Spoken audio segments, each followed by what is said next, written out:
मैं तो देखते ही देखते हम जुलाई में प्रवेश करने वाले हैं और ये साल जो है लगभग आधा खत्म हो चुका है। अब आने वाला जुलाई का महीना हम सब के लिए कैसे जाने वाला है और इसमें क्या परिवर्तन आपको देखने को मिलेगा अपने जीवन में, अपनी प्रोफेशनल लाइफ में, पर्सनल लाइफ में।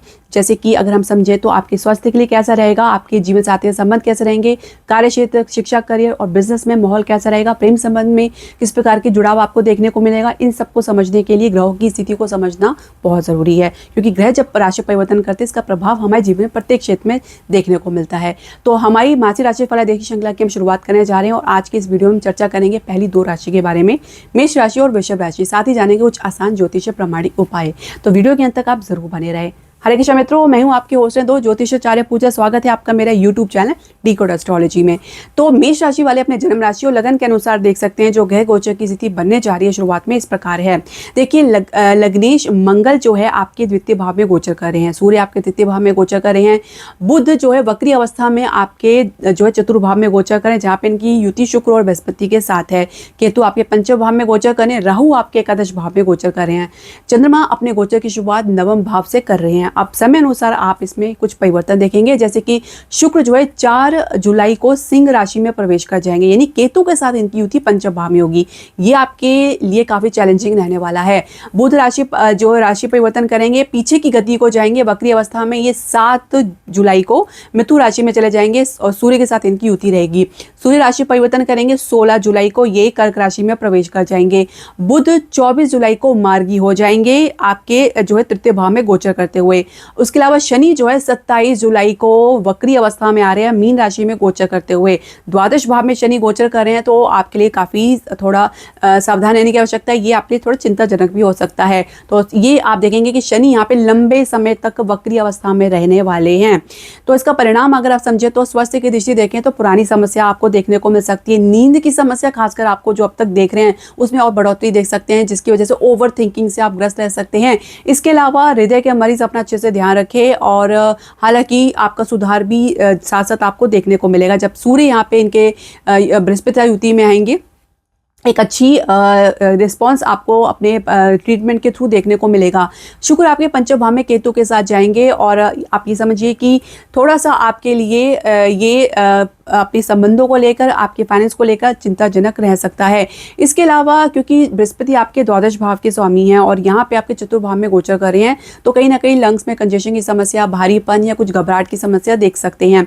इसके अलावा मंगल जो आपके लग्नेश द्वितीय भाव में गोचर कर रहे हैं, तो वाणी अनियंत्रित रह सकती है, गुस्सा अत्यधिक रह सकता है, क्रोध में आके, आवेश में आके कुछ गलती कर सकते हैं। सावधान रहने की आवश्यकता है। मेडिटेशन ध्यान अवश्य करें, खान पान को उचित रखें, क्योंकि मंगल द्वितीय भाव में रह के कहीं ना कहीं खान पान को लेकर लापरवाही देखी जा सकती है। इसके अलावा अगर शिक्षा करियर की बात करें तो देखिए केतु आपके पंचम भाव में गोचर कर रहे हैं।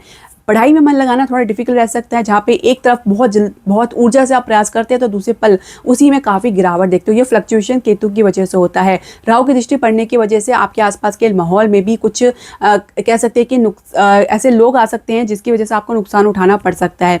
तो बहुत ही सावधानी पूर्वक अपने जो मित्रों का चयन करें, अपने आसपास के लोगों का चयन करें, अच्छे लोगों के साथ उठना बैठने का प्रयास करें। अन्यथा आप अकेले रहें तो ज़्यादा बेहतर रहेगा, क्योंकि गलत संगति में रहकर आप कहीं ना कहीं गलत परिणाम को आप अग्रसर हो सकते हैं। उच्च शिक्षा के लिए अच्छा आपका माहौल बनेगा और डेफिनेटली आपको इसमें सक्सेस मिलती नजर आ रही है।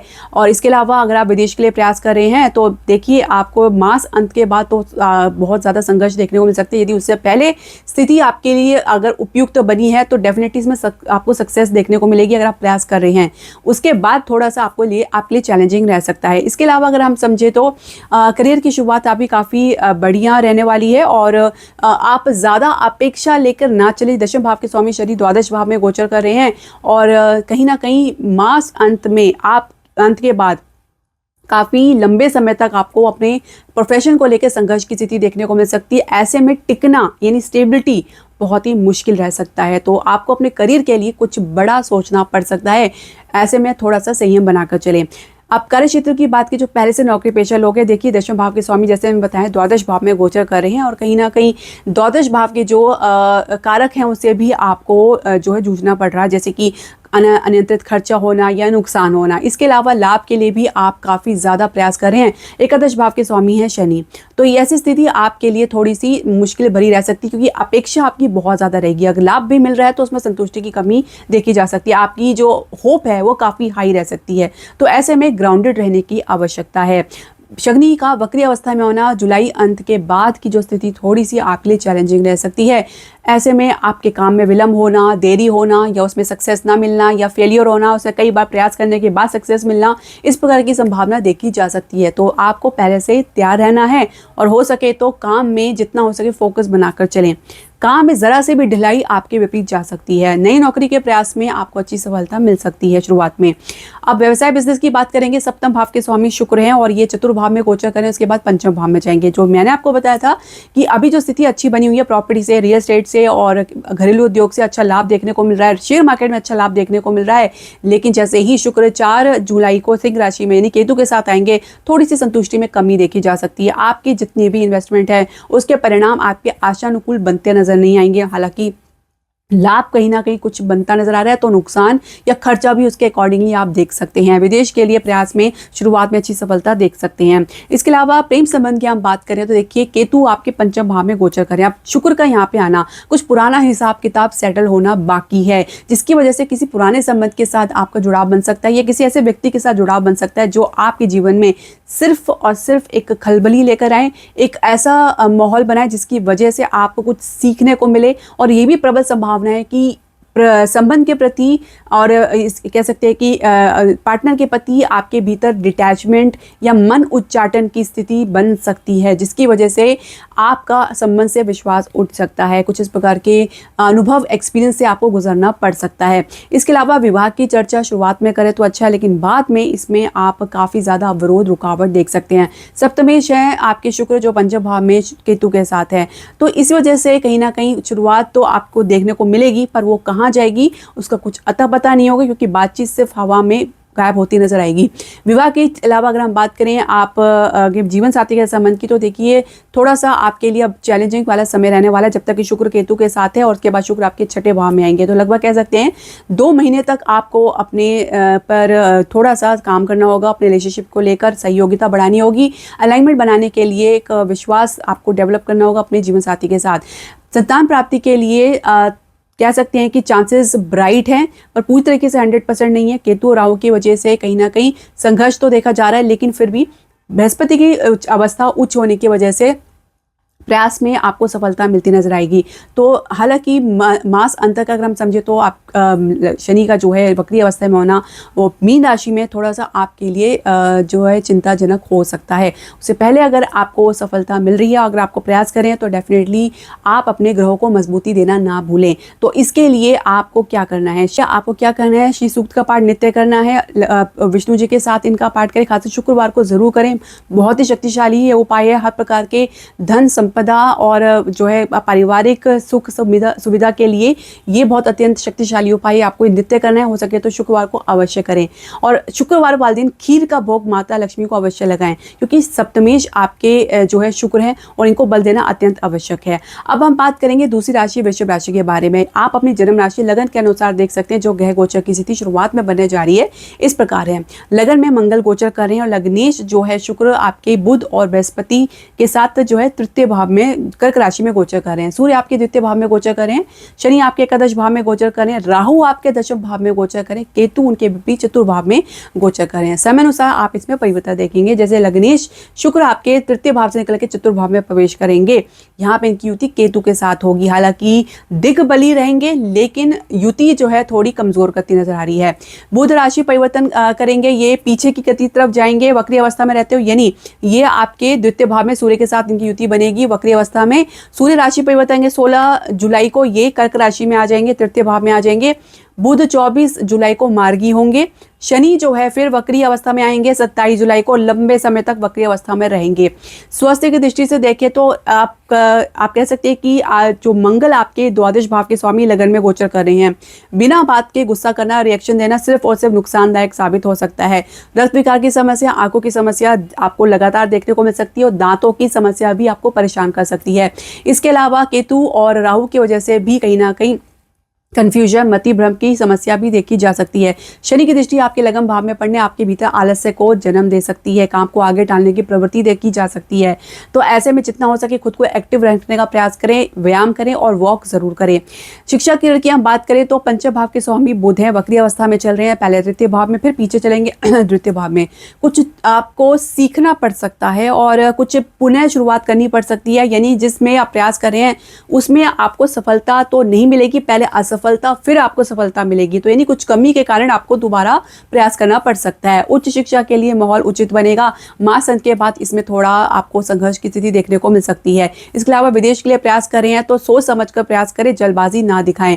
करियर की शुरुआत कर रहे हैं तो आपकी अपेक्षा बहुत अधिक रह सकती है, लेकिन परफॉर्मेंस थोड़ी डाउन रह सकती है। आपको इसमें बैलेंस बना के चलना होगा। कार्य क्षेत्र की बात करेंगे तो दशम भाव के स्वामी शनि है और एकादश भाव में गोचर करें, लाभ भाव में गोचर कर रहे हैं, तो कहीं ना कहीं आपको लाभ मिलता हुआ नजर आ रहा है, आपकी मेहनत पूर्ण होती नजर आ रही है।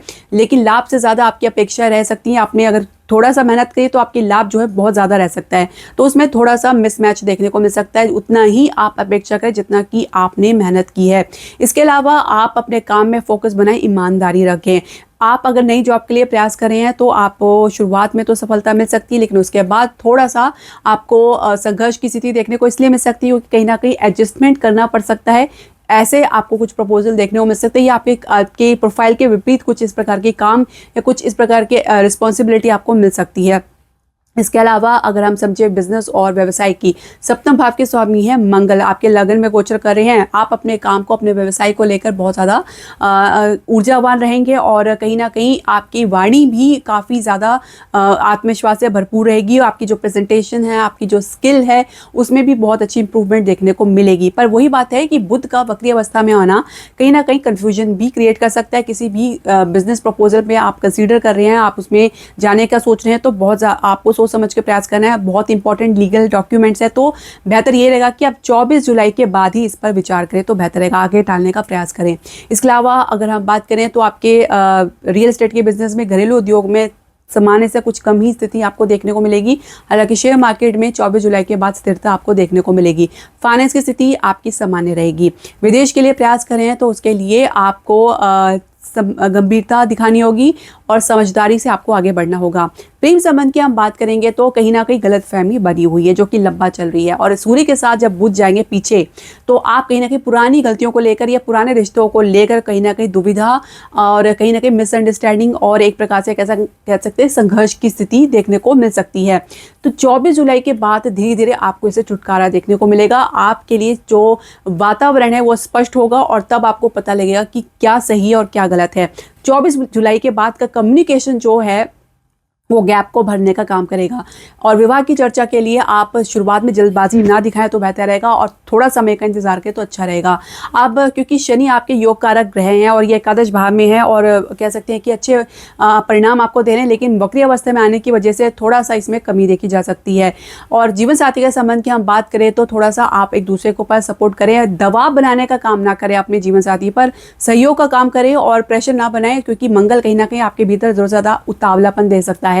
संतान प्राप्ति के लिए जो समय रहेगा 24 जुलाई के बाद का बेहतर रहेगा। शनि की दृष्टि क्योंकि पंचम भाव में पड़ रही है, फिर वही बात है कि फिर शनि 27 जुलाई को आपके वक्री अवस्था में आ जाएंगे, क्योंकि पंचम भाव में दृष्टि पड़ी और पंचमेश जो है वक्री अवस्था से बाहर आएंगे। तो संघर्ष आपको दोनों तरफ से देखने को मिल सकता है। बस प्रयास आपको करना है और ईश्वर के प्रति समर्पित होकर चलना है, तभी आप परिणाम से मुक्त हो सकते हैं और तभी परिणाम आपके लिए पॉजिटिव रहेगा। अगर परिणाम पहले से सोच के चलेंगे कि इसको करने से कोई लाभ नहीं हुआ तो नहीं करेंगे तो कुछ नहीं फर्क पड़ेगा, आप अपना नुकसान कर रहे हैं। तो उसके लिए आपको क्या करना है, लग्नेश और सप्तमेश जैसे मतलब शुक्र और मंगल का उपाय करना है, और योग कारक शनि जो है आपके स्टार प्लैनेट है, जो आपके भाग्य निर्माता है, उनका भी आपको उपाय करना है। प्रत्येक शनिवार को आप शनि मंदिर में जाके आप चाहे तो काले तिल का दान कर सकते हैं।